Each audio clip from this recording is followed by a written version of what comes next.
ಸರ್ವೇಭ್ಯೋ ನಮಃ.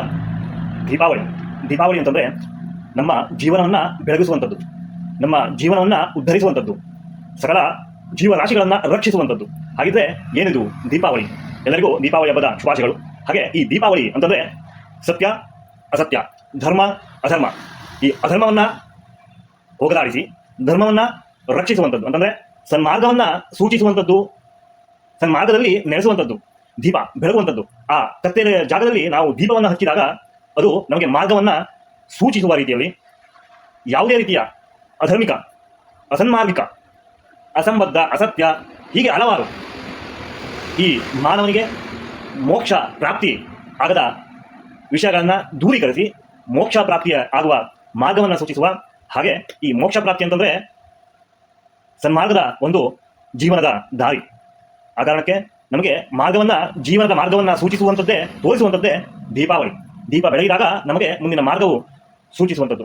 ಹಾಗೆ ಮತ್ತೊಂದು ವೈಜ್ಞಾನಿಕತೆ ಅಂತಂದರೆ ಕತ್ತಲೆಯಲ್ಲಿ ಅಮಾನುಷ ಶಕ್ತಿಗಳು ಜಾಗೃತವಾಗುವುದು ಸಹಜ. ಆ ಅಮಾನುಷ ಶಕ್ತಿಗಳ ಹೋಗಲಾಡಿಸಬೇಕು ಅಂತಂದರೆ ನಾವು ದೀಪವನ್ನು ಬೆಳಗಬೇಕು. ಅಂತಂದರೆ ಕತ್ತಲೆಯ ಜಾಗದಿಂದ ಹೊರಗೆ ಬಂದಾಗ ಅದು ಅಮಾನುಷ ಶಕ್ತಿಗಳನ್ನು ದೂರೀಕರಿಸುವ ಒಂದು ವೈಜ್ಞಾನಿಕತೆ, ಪ್ರಾಚೀನ ವಿದ್ಯಾ ವೈಖರಿ. ಯಾವ ರೀತಿ ಅಂತಂದರೆ ಕತ್ತಲೆ ಸಂದರ್ಭದಲ್ಲಿ ಈಗ ದೆವ್ವ ಆಗಿರಲಿ, ಪ್ರೇತ ಆಗಿರಲಿ ಜಾಗೃತವಾಗುವುದು ಪ್ರಕೃತಿಯ ನಿಯಮ. ಅದನ್ನು ಹೋಗಲಾಡಿಸಬೇಕು ಅಂತಂದರೆ ನಮಗೆ ದೀಪದ ಅವಶ್ಯಕತೆ ತುಂಬ ಪ್ರಾಮುಖ್ಯ. ಆ ಕಾರಣಕ್ಕೆ ದೀಪವು ನಮ್ಮ ಜೀವನವನ್ನು ಬೆಳಗಿಸುವಂಥದ್ದು, ಸನ್ಮಾರ್ಗದೆಡೆಗೆ ನಡೆಸುವಂಥದ್ದು, ಸರ್ವ ರೀತಿಯಲ್ಲಿ ಶ್ರೇಯಸ್ಕರವಾಗಿರುವಂಥದ್ದು ದೀಪಾವಳಿ. ಯಾವುದೇ ಕಾರಣಕ್ಕೂ ಸಹಿತ ನೀವು ನಿಜವಾಗ್ಲೂ ಸನಾತನಿಗಳು, ಹಿಂದೂಗಳಾಗಿದ್ದರೆ ಈ ದೀಪಾವಳಿಗೆ ಪಟಾಕಿಗಳನ್ನು ಸಿಡಿಸಬೇಡಿ. ನಮ್ಮ ಹಿಂದೂ ಧರ್ಮದ ರಕ್ಷಣೆಯನ್ನು ನೀವು ಮಾಡಿದ ಹಾಗೆ ಆಗ್ತದೆ. ಈ ಬಾರಿಯ ದೀಪಾವಳಿಗೆ ಸಿಡಿಮದ್ದುಗಳನ್ನು ನಿಷೇಧ ಮಾಡಬೇಕು.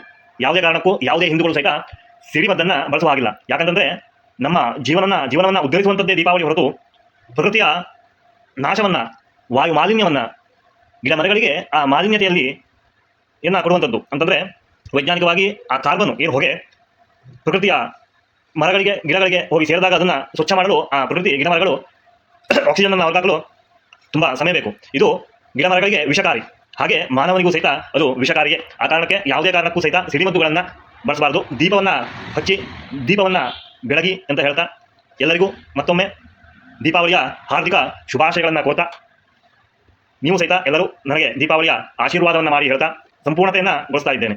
ಧನ್ಯವಾದಗಳು.